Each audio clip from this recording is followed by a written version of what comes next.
Voldis. How do you think you're going to be using the arrow principles in your lesson today?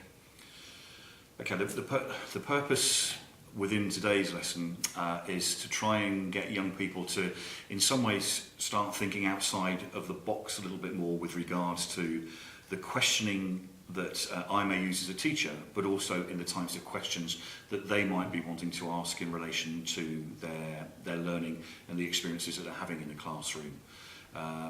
By asking appropriate questions, or questions that are designed to seek out the subtleties in whatever the students are looking for or looking at, it enables their learning to progress, hopefully at a faster rate, and for learning to be deeper.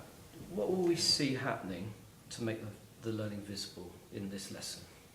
Okay, the opening section of the lesson involves the students being presented with a very short video clip of a quick dress act, whereby it's very difficult to ascertain exactly what is going on. This should be triggering in the young people's minds a whole range of questions of why, how, what would, and such like, so that this will then lead them to taking these types of questioning skills and strategies into their study of sociology. So the young people see the video clip, they'll have the opportunity initially to reflect upon what they've seen and complete an activity which is called Lost in Thought. Gives them an opportunity to reflect and produce up to 6 particular points of view, their reflections about what they've seen. They'll then be given an opportunity to talk to a peer about what they've seen and to sort of share their ideas based on the thoughts they put down on the paper.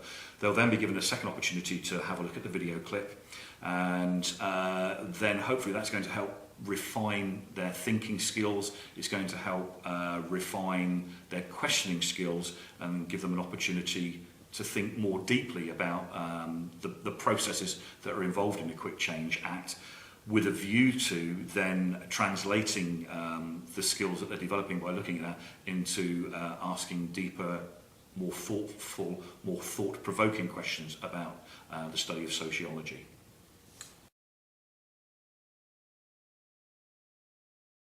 I felt that the opening section of the lesson was a success. Some might be concerned about the amount of time that was spent as an opening section of a lesson, because it ran for approximately 20 minutes. But I feel that the learning habits that the young people were developing sort of permitted that sort of exaggerated use of time, if you like.